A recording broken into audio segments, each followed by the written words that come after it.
जय श्री हरि। स्वागत है आप सभी का इस पावन व्लॉग में।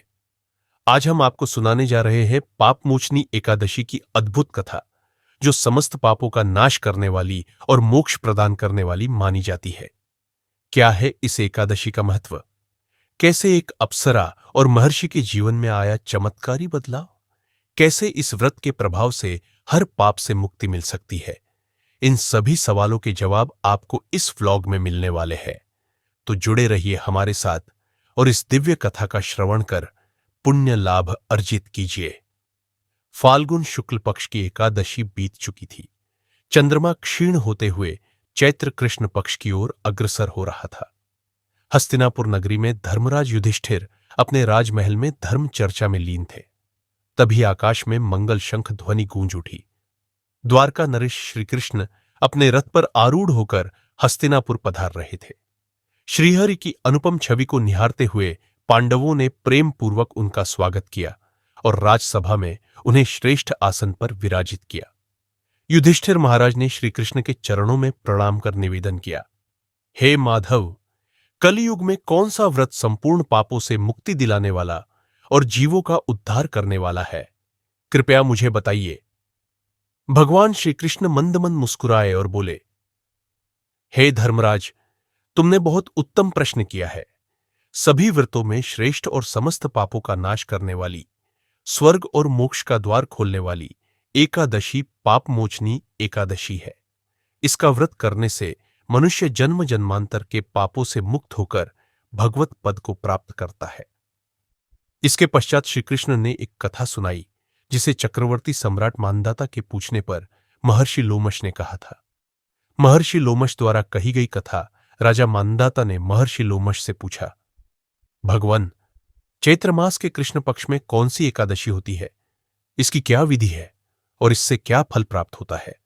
कृपया विस्तार से बताइए। महर्षि लोमश कहने लगे, हे राजन, प्राचीन काल की बात है। चैत्ररथ नामक वन, जहां अप्सराएं और गंधर्व विहार करते थे, वहां एक मेधावी नामक मुनि ब्रह्मचर्य व्रत का पालन कर रहे थे। उसी वन में मंजुघोषा नाम की एक अप्सरा भी निवास करती थी। उसने मुनि को मोहित करने का प्रयास किया। वीणा की मधुर तान छेड़ते हुए वह एक कोस दूर बैठकर मधुर स्वर में गाने लगी। संयोगवश मेधावी मुनि उधर ही आ निकले और अप्सरा के मोहपाश में फंस गए। अप्सरा के साथ रमण करते हुए मुनि को समय का भान ही नहीं रहा। इस प्रकार 57 वर्ष बीत गए। जब मंजुघोषा देवलोक जाने के लिए तैयार हुई और मुनि से आज्ञा मांगी, तो उन्होंने कहा, जब तक सवेरे की संध्या न हो जाए तब तक तुम ठहरो। अप्सरा ने आश्चर्य से कहा, हे मुनिवर, न जाने कितनी संध्याएं बीत चुकी है, कृपा कर समय का विचार कीजिए। मुनि को जब एहसास हुआ कि वे वर्षों तक अपनी तपस्या भूल चुके हैं, तो उन्हें अत्यंत क्रोध आया और उन्होंने अप्सरा को श्राप दे दिया, पापिनी, तू पिशाचिनी हो जा। मुनि के शाप से दग्ध होकर मंजुघोषा विनयपूर्वक हाथ जोड़कर बोली, हे ब्राह्मण, कृपा कर मेरा उद्धार कीजिए। मैं अनेकों वर्षों से आपकी संगिनी रही हूं, कृपया कोई उपाय बताइए। तब मेधावी मुनि बोले, हे भद्रे, चैत्र कृष्ण पक्ष में जो पापमोचनी एकादशी आती है, उसका व्रत करने से तुम्हारी पिशाच योनि से मुक्ति हो जाएगी। इसके बाद मेधावी मुनि अपने पिता च्यवन ऋषि के आश्रम में पहुंचे और अपनी भूल बताई। च्यवन मुनि ने उन्हें भी पापमोचनी एकादशी का व्रत करने का उपदेश दिया। महर्षि लोमश बोले, हे राजन, जो भी इस पवित्र व्रत को करता है, वह समस्त पापों से मुक्त हो जाता है। इस कथा को पढ़ने और सुनने से सहस्त्र गोदान का फल प्राप्त होता है। यहां तक कि जो मनुष्य ब्रह्महत्या, स्वर्ण चोरी, सुरापान और गुरुपत्नी गमन जैसे महापाप करता है, वह भी इस व्रत के प्रभाव से पापमुक्त हो जाता है। राजसभा में उपस्थित सभी भक्तों ने इस पुण्यतिथि पर व्रत करने का संकल्प लिया और श्री हरि की वंदना की। जो भी श्रद्धा और भक्ति से इस कथा को सुनता या सुनाता है, वह हरिधाम को प्राप्त करता है। जय श्री हरि, जय एकादशी माता।